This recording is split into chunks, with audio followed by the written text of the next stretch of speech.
Hi guys, welcome to our channel. நம்ம TNPSC group 2 group 4 சிலபஸில் இருக்க டாபிக் வைஸ் பார்த்துக்கிட்டு இருக்கோம். தமிழும் பார்த்துட்டு இருக்கோம், பாலிட்டி பார்த்துட்டு இருக்கோம், சைட் பை சைட் மேக்ஸும் பார்த்துட்டு இருக்கோம். நம்ம தமிழில் 6th நியூ புக் ஃபுல்லாகவே முடிச்சாச்சு. புக் பேக்லேருந்து எல்லாமே அதில் கம்ப்ளீட்டடாக இது பண்ணியாச்சு. நீங்கள் போய் செக் பண்ணி பாருங்கள், பிளேலிஸ்ட்டில் நான் ஆட் பண்ணியிருக்கேன். அது மாதிரி 7th, இப்போ நம்ம 7th நியூ புக் தமிழ் வந்து ஸ்டார்ட் பண்ண போகிறோம். ஃபர்ஸ்ட் நியூ புக் முடிச்சிடலாம், நெக்ஸ்ட் ஓல்ட் புக் போகலாம். ஓகேவா? இப்போ 7th இருக்கிற ஃபர்ஸ்ட் இயல் அமுத தமிழ். எங்கள் தமிழ் ஒன்றல்ல இரண்டல்ல, பேச்சு மொழியும் எழுத்து மொழியும், சொலவடைகள், குற்றியலுகரம் குற்றியலுகரம். இதை பத்தி பாத்துடலாமா? ஃபர்ஸ்ட் அமுதமொழி. அமுதமொழியில எங்கள் தமிழ் இதுல யார் எழுதியிருக்காங்க அப்படின்னு பாத்தீங்கன்னா, நாமக்கல் கவிஞர் வேர் ராமலிங்கரோட பாட்டு கொடுத்துருக்காங்க. கொஞ்சம் புக் வந்து ரொம்ப டேமேஜாவே இருக்கு, ரொம்ப பழைய புக். ஆக்சுவலி இது வந்து பசங்க கிட்ட இருந்து தான் வாங்கியிருந்தேன். ஸோ கொஞ்சம் அட்ஜஸ்ட் பண்ணிக்கோங்க. ஏன்னா நிறைய எழுதியிருக்காங்க, அவங்க வந்து நிறைய இது பண்ணிருக்காங்க. ரொம்ப கொஞ்சம் டேமேஜ், பழைய புக்காகவே தெரியும் உங்களுக்கு. ஸோ மற்ற என்னால் முடிஞ்ச வரைக்கும் கரெக்டாக கொடுத்துட்றேன் எல்லாத்தையும். ஓகேவா? நாமக்கல் கவிஞர் வேர் ராமலிங்கரோட பாட்டு தான் இங்கே கொடுத்துருக்காங்க. அவரை பற்றி பார்த்துடலாம் ஃபர்ஸ்ட். இந்த பாடலின் ஆசிரியர் பெயர் நாமக்கல் கவிஞர். இவர் தமிழறிஞர், கவிஞர், விடுதலை போராட்ட வீரர் என பன்முக தன்மை கொண்டவர்.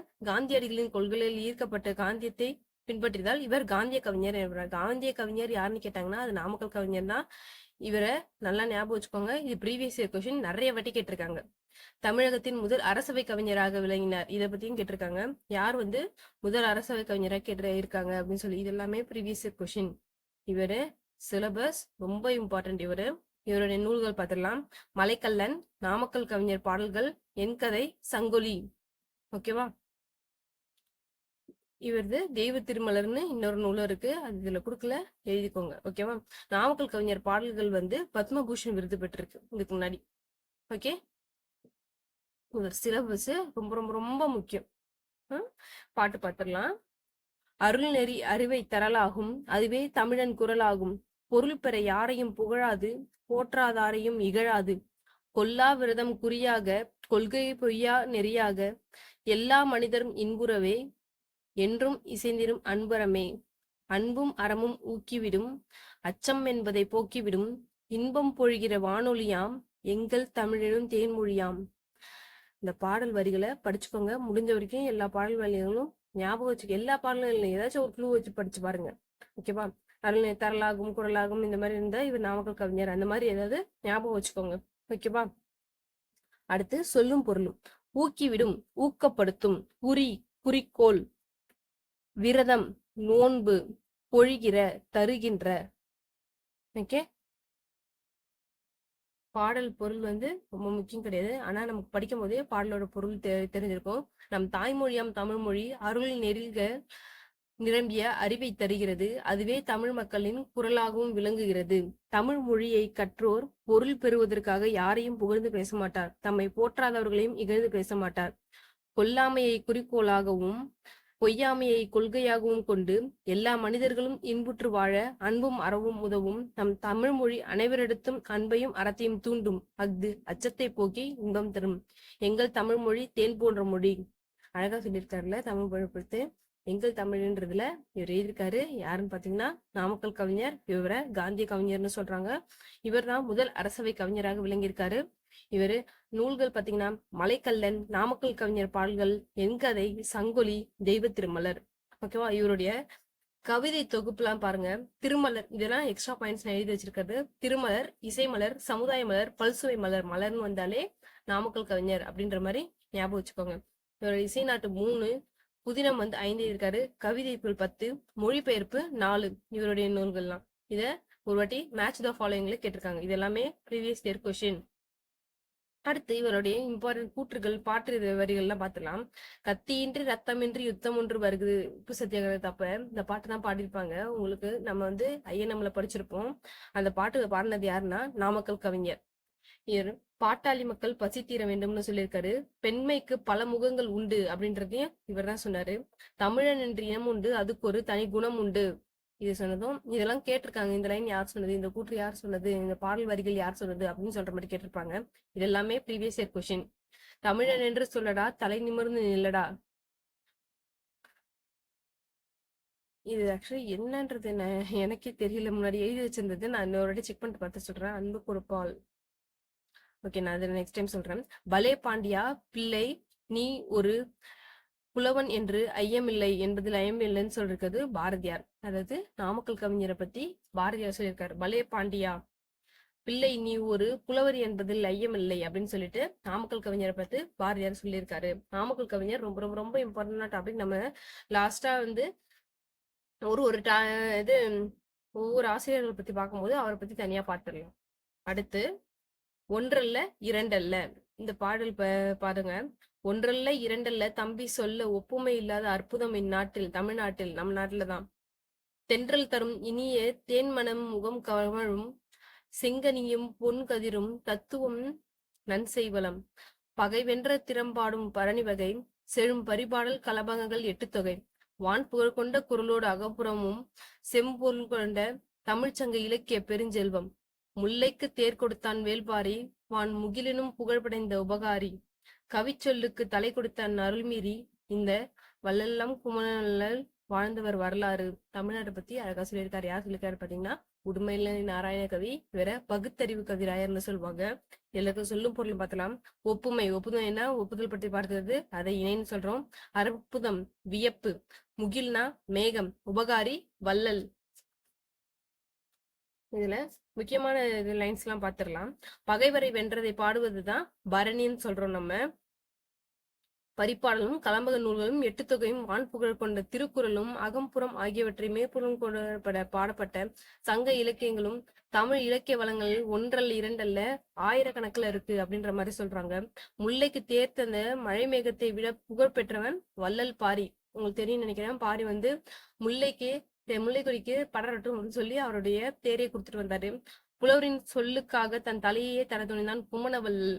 அதாவது ஒரு புலவர் சொல்லிட்டாரு அப்படின்றதுக்காக தன் தரையவே கொடுக்கணும்னு நினைச்சாரு. யாருன்னு பாத்தீங்கன்னா குமணவள்ளல். இது ரெண்டுமே வந்து important question, previous questions. Okay, பாத்துருவோமா? சொல்லியிருந்தால இவரை பகுத்தறிவு கவிராயர்னு சொல்லுவாங்க. இவர் பெயர் உடுமலை நாராயண கவி. இவர் தமிழ் திரைப்பட பாடலாசிரியராகவும் நாடக எழுத்தாளராகவும் புகழ் பெற்றிருக்காரு. தமது பாடல்கள் மூலம் பகுத்தறிவு கருத்துக்களை இவர் தான் பரப்பியிருக்காரு. நாட்டுப்புற இசையின் எளிமையை கையாண்டு கவிதைகள் எழுதியிருக்காரு. இவரது பாடல் ஒன்றுதான் இங்க தந்திருக்காங்க அப்படின்னு சொல்லியிருக்காங்க. இவரும் வந்து சிலபஸ், இவர்த்து நிறைய ப்ரீவியஸ் இயர் கொஸ்டின் கேட்டிருக்காங்க. அடுத்து பேச்சு மொழியும் எழுத்து மொழியும். நம்ம இந்தியால மொத்தம் 6000க்கும் மேற்பட்ட மொழிகள் இருக்கு உலகத்துல அப்படின்றது நமக்கு தெரியும். இதுல ஃபர்ஸ்ட் முதல் நிலை அப்படின்னு சொல்றது என்னன்னு பாத்தீங்கன்னா பேசுவதும் எழுதுவதும் கேட்பதும் தான். நம்ம பேசுறதும் கேட்பதும் தான் முதல் நிலை அப்படின்னு சொல்றாங்க. ஏன்னா நம்ம பேசுறது கேட்கறது வச்சுதானே ஈஸியா வந்து எல்லாத்தையும் புரிஞ்சுக்க முடியும். எழுதுறது படிக்கிறது அப்படின்றது எல்லாராலையும் பண்ணிட முடியாதுல்ல, படிச்சவங்களால மட்டும்தான் முடியும். ஆனா அதுவே பேசுறது கேட்கறதுன்னு பாத்தீங்கன்னா சின்ன பிள்ளைங்க தவழ்ந்துகிட்டு இருக்கிற பிள்ளைங்கள்ல இருந்து எல்லாமே வந்து நம்ம பேசுறது கேட்டுதான் அதுங்க செய்யும். அந்த மாதிரி தான் சொல்றாங்க. அதுதான் முதல் நிலை. அதுவே பாத்தீங்கன்னா எழுதுவதும் படிப்பதும் வந்து 2வது நிலை. படிச்சவங்களால மட்டும்தான் பண்ண முடியும், எல்லாராலையும் பண்ண முடியாது. மொழியின் உயிர் நாடியாக விளங்குவதுன்றது பேச்சு மொழியை தான் சொல்றாங்க. இது வந்து ப்ரீவியஸ் இயர் கொஸ்டின். ஓகேவா? உயிர் நாடின்னு சொல்றது பேச்சு மொழியை தான் சொல்றாங்க. பாத்தீங்கன்னா குழந்தையை நல்லா கவனிங்க அப்படின்னு சொல்லும் போது கவனி என்னும் சொல்லுக்கு பேணுதல் என்றும் பொருள் தெரியாது. அதாவது நல்லா பாத்துக்கோங்க. கவனிங்கன்னா பாத்துக்கிட்டே இருக்கிறதுல நல்லா பாத்துக்கோங்க, கவனிச்சுக்கோங்க, உடம்பு நல்லா பாத்துக்கோங்க, அந்த மாதிரி சொல்றது. அது மாதிரி கவனித்து செல்றது பாதுகாப்புன்றது. அது மாதிரி ஒரு சொல்லுக்கு ஒரு வேர்டுக்கு வந்து நிறைய மீனிங் இருக்கிறது தமிழ்ல தான். வேறுபாடு இருந்து இடத்துல இருந்து யூஸ் பண்ணணும் அப்படின்னு சொல்றாங்க. பேசப்படுவதும் கேட்கப்படுவதுமே உண்மையான மொழி. எழுதப்படுவதும் படிக்கப்படுவதும் அடுத்த நிலையில் வைத்து கருதப்படும் மொழியாகும். இவையே அன்றி வேறு வகை மொழிகளும் உண்டு. எண்ணப்படுவது, நினைக்கப்படுவது, கனவு காணப்படுவது ஆகியவதும் மொழிதான் அப்படின்னு சொல்றாரு. யார் சொல்லியிருக்காருன்னா வரதராசனார். பேசப்படுவதும் கேட்கப்படுவதும் தான் உண்மையான மொழி. எழுதப்படுவதும் படிக்கப்படுவதும் அடுத்த நிலைதான். நம்மளோட பார்த்தாலும் அதேதான்.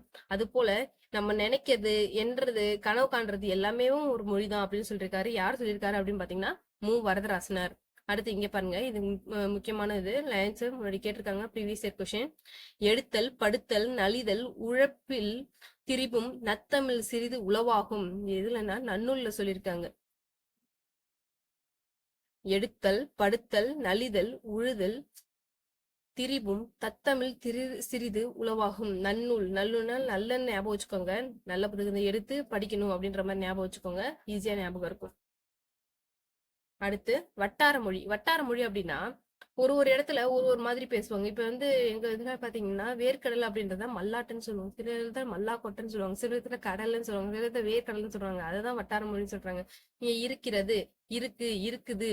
அது மாதிரி நிறைய பேர் ஒரு இடத்துல ஒரு ஒரு மாதிரி சொல்றதுதான் சொல்றாங்க. கிளைமொழி அப்படின்னு தமிழோட கிளைமொழி தான் கன்னடம், தெலுங்கு, மலையாளம் இது எல்லாமே கிளைமொழி. தமிழ்ல இருந்து வந்ததுதான் அப்படின்னு சொல்றாங்க. பேச்சு மொழிய உலக வழக்கு என்று நம்ம சொல்றோம். எழுத்து மொழிய இலக்கிய வழக்கு அப்படின்னு சொல்றோம். இங்க பாருங்க, தெரிந்து கொள்ளும் பாருங்க. பேச்சு மொழிக்கும் எழுத்து மொழிக்கும் இடையே பெரிய அளவில் வேறுபாடு இருந்தால் அந்த இரட்டை வழக்கு மொழி அப்படின்னு சொல்றோம். அதாவது டிக்ளாசிக் லாங்குவேஜ். தமிழில் பழங்காலம் முதலே பேச்சு மொழிக்கும் எழுத்து மொழிக்கும் இடையே வேறுபாடு இருந்திருக்கு. தொல்காப்பியர் இவற்றை உலக வழக்கு, செய்யுள் வழக்குன்னு சொல்லியிருக்காங்க அப்படின்னு சொல்லியிருக்காங்க. அடுத்து, கேட்டல் பேசுதல் என்னும் முதல் நிலையிலேயே குழந்தைகளுக்கு தாய்மொழி அறிமுகமாகுது. அதான் நான் சொன்னேன்ல, நம்ம கேட்கறதும் பேசுறது மூலமா தான் அவங்களுக்கு தாய்மொழி அறிமுகமாகுது. படித்தல் எழுதல் மூலம் இரண்டாவது நிலைமையில அவங்களுக்கு பிற மொழிகள் வந்து அறிமுகமாகுது அப்படின்னு சொல்றாங்க.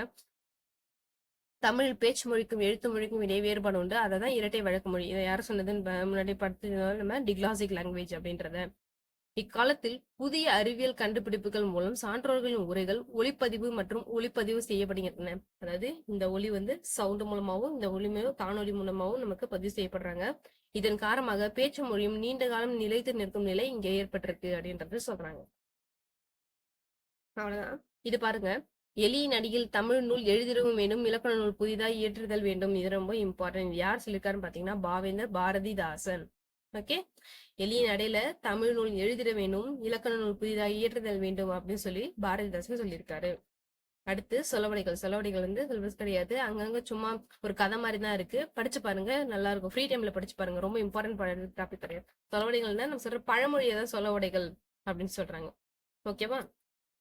அடுத்து இலக்கணம். இலக்கணம்ல குற்றியகுலம், குற்றிய லிகரம்.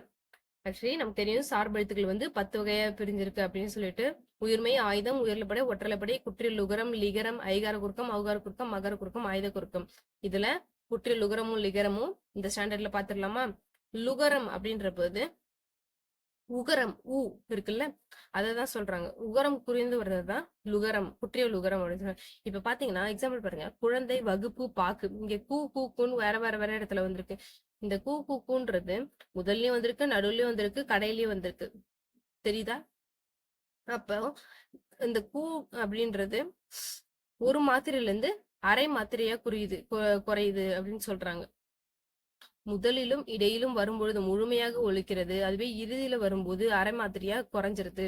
குசுடுதுப்புன்னு தெரியும், கசடுதப்புன்னு இருக்குல்ல, அததான் குசுடுதுப்புன்னு எழுதியிருக்காங்க லுகரத்துக்காக. அதனால முதல்ல வரும்போது முழு மாத்திரையாவும், லாஸ்ட்ல வரும்போது அரை மாத்திரையாவும் வருது, நடுவுல வரும்போது முழு மாத்திரையா வருது அப்படின்னு சொல்றாங்க. ஓகேவா? எக்ஸாம்பிள், காசு, எஃகு, பயறு, பாட்டு, பந்து, சால்பு. உருமை கூட்டல் இயல் கூட்டல் உகரம்னா குற்றியல் உகரம். இங்க பாருங்க, காசு, எஃகு, பயறு, பாட்டு, பந்து, சால்பு இது எல்லாமே குசுடு துபுருன்னு முடிஞ்சிருக்கு பாருங்க. அந்த இதுலதான் முடிஞ்சிருக்கு. தனிக்குறள் எழுத்தை அடுத்து வரும்போது வல்லின உகரங்கள் ஒரு மாத்திரை அளவுக்கு முழுமையாக ஒழிக்கும். இது வந்து தனிக்குறில் பக்கத்துல இந்த குசுடு துபுரு வந்துச்சு அப்படின்னா இங்க எல்லாமே மாத்திரை அளவு அழகா ஒரு மாத்திரை அளவு முழுசா ஒழிக்கும் அப்படின்னு சொல்லியிருக்காங்க. இங்க பாருங்க, புகு, பசு, விடு, அது, வரு, மாவு, ஏழு. புரியுதா? சோ இதை தெரிந்து கொள்வோம் பாருங்க. குறில் எழுத்துக்களை நம்ம கரம்னு சொல்றோம். குறில் எழுத்துக்கள் பாருங்க, அகரம் இது எல்லாமே குறில் எழுத்து. இகரம், உகரம், ககரம், மகரம் எல்லாமே குறில் எழுத்தா. அதுவே நெடில் எழுத்துனா கான், ஐகான், அவுகான். குறில் நெடில் எழுத்துக்களை குறிக்கும் காரம். இதுல வந்து குறிலையும் குறிக்கலாம், நெடிலையும் குறிக்கலாம். காரம்ன்றது மகாரம், ஏகாரம், ஐகாரம், ஔகாரம். ஆயுத எழுத்த கேனம்னு சொல்லுவோம், அக்கேனம். முப்புள்ளி, முப்பாற்புள்ளி இதெல்லாமே சொல்லுவோம்ல, அது எல்லாமே ஆயுத எழுத்து தான், அக்கேனம். இது ரொம்ப ரொம்ப ரொம்ப இம்பார்ட்டன்ட். ப்ரீவியஸ் கொஸ்டின்ல கேட்டிருக்காங்க. கரம், கான், காரம் இதெல்லாமே எங்க வரும் அப்படின்னு சொல்லிட்டு. அடுத்து குற்றியலுகரத்தின் வகைகள் பார்க்கலாம். குற்றியலுகரத்தின் வகைகள் பாத்தீங்கன்னா 6 வகை இருக்கு. நெடில் தொடர் குற்றியலுகரம். தனி நெடிலை தொடர்ந்து வருவதுதான் நெடில் தொடர் குற்றியலுகரம். இந்த பாருங்க, தனி நெடில் தான் வந்திருக்கா, நெடில்.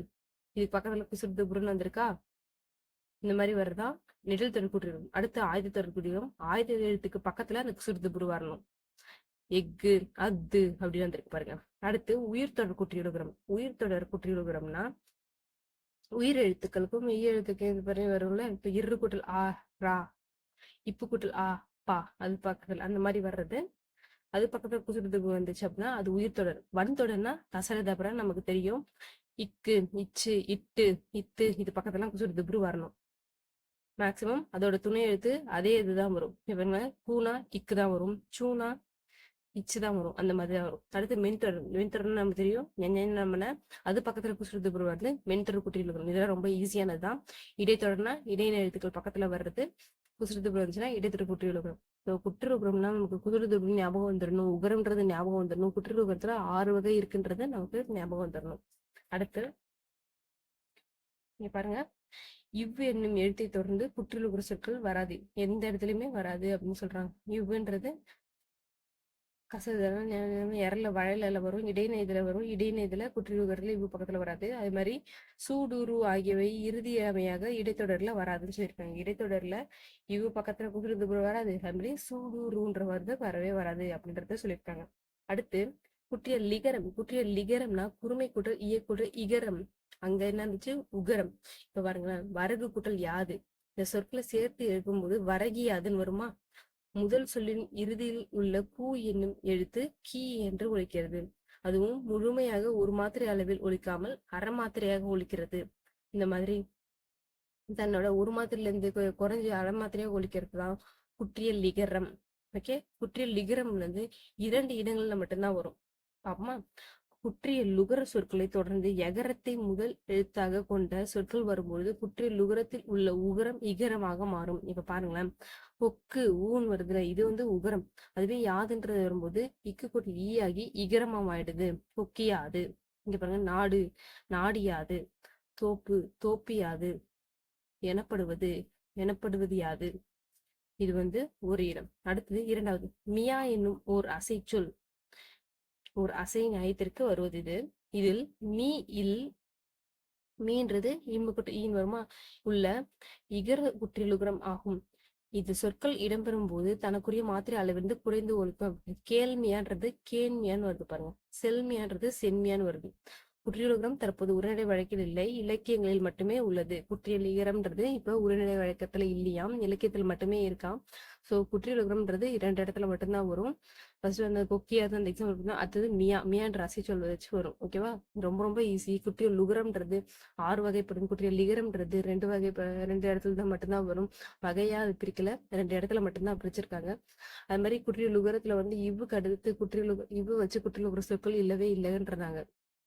அது மாதிரி இடையின சொற்கள்ல சூடு ரூ வராது அப்படின்றது சொல்லியிருக்காங்க. ஓகேவா, அவ்வளவுதான். இதுல இருக்க இலக்கண பகுதி பார்த்தாச்சு. 7வது முதல் இயல்ல இருந்தது.